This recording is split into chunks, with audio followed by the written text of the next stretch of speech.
Здравствуйте, дорогие друзья! Я рад приветствовать вас на нашем канале. И сегодня я хочу представить вашему вниманию наконец-то зацветшие наши растения, наши цветы, которые называются львиный зев. Друзья, 21 февраля в стадии двух настоящих листочков мы с вами, я точнее на ваших глазах, их распекировал в ящики. Даже не в стаканы, а в ящики. Прошло всего март-апрель, 2 месяца. Прошло 2 месяца с 21 февраля, сегодня 25 апреля. И мы имеем перед вашими глазами, я хочу поделиться с вами вот этими прекрасными цветами. Львиный зев зацвел центральный цветок, который идет на верхушке растения. Как видите, запущены уже боковые побеги, заложены бутоны на боковых побегах. Мы в этот раз львиный зев не прищипывали, хотя в прошлом видео я рассказывал, как его прищипывать правильно, для того, чтобы растение было более пышное. Почему мы не прищипывали? Потому что каждое прищипывание, как вы знаете, конечно же, отодвигает сроки зацветания. Нам необходимо было, мы и сеяли с таким расчетом, чтобы он зацвел в конце апреля. Наши расчеты оказались верны. Растения зацвели, сейчас они цветут, как видите, боковые бутоны заложены, зацветут буквально через 10-15 дней, и растение будет полностью уже все в цветах.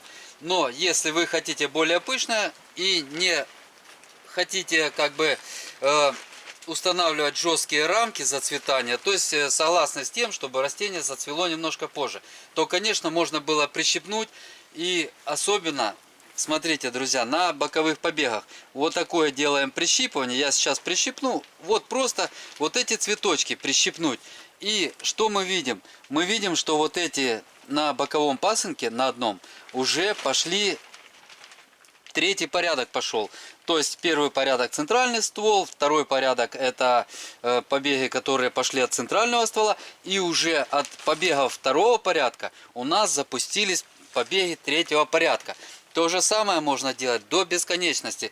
Через, когда уже побеги третьего порядка отрастут сантиметров на 5, на 6, на 7, можно их тоже прищипнуть. Тогда растение, конечно, будет совершенно не таким. Оно будет более пышным, более кустистым. Но нас, в принципе, вот такие растения устраивают. Потому что, как знают наши постоянные зрители, конечно, это наш бизнес. Мы их выращиваем для реализации. Ну и кому надо такое количество именно одного львиного зева? Кстати, у нас сорт Sunshot. Это карликовый сорт. Он подрастет буквально еще на 5-7 сантиметров. И больше никуда он расти вверх не будет. Но растение прекрасное, несмотря на то, что оно карликовое.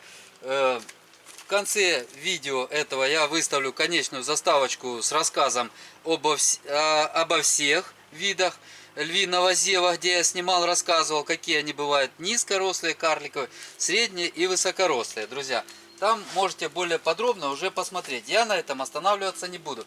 Единственное, что хочу сказать. Как видите, у нас есть 3 расцветки. Сейчас я их вам продемонстрирую все 3 рядышком. Эти расцветки выглядят вот таким вот образом. Красная с желтеньким, вот она крайняя стоит, левая от вас. Чисто такое малиново-красноватое по центру. И желтая с небольшими примесями других цветов. Но поверьте, все 3 цвета, 3 расцветки выглядят прекрасно.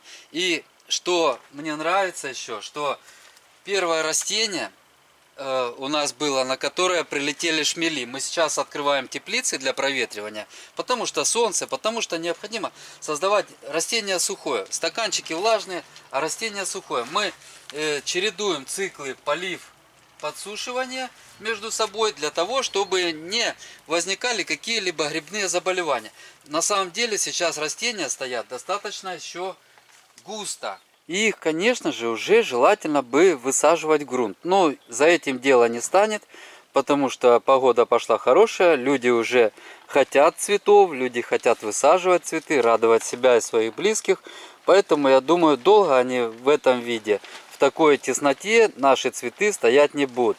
И еще хотел бы маленький такой моментик, друзья, обратить внимание. Это то, что вот эта расцветка и красная расцветка, вот это, они зацвели пораньше, чем зацвели наши вот эти вот желтые. Смотрите, желтые зацветают чуть-чуть попозже. Это как бы не критично, потому что уже некоторые даже из желтых тоже зацвели, конечно.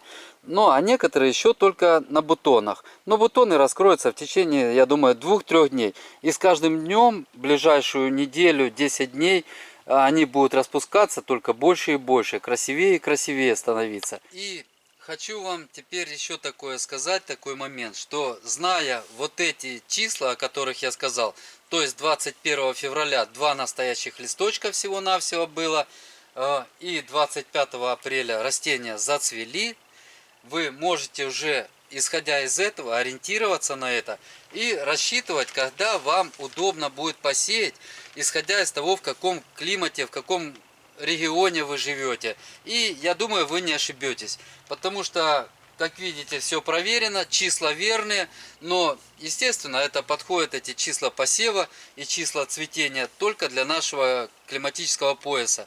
Возможно, где-то у вас, если вы живете севернее или южнее немножко, эти цифры будут отличаться.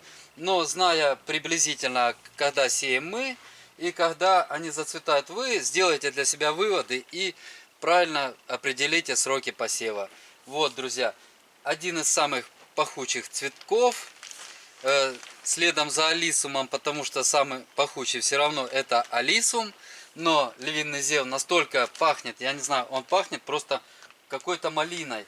И шмели прилетели, я не закончил мысль, первые шмели прилетели на алисум, а второй раз, где я увидел шмелей в нашей теплице, это был львиный зев. Так что, друзья, желаю вам хороших, красивых цветов. Я надеюсь, что кому-то это видео понравилось.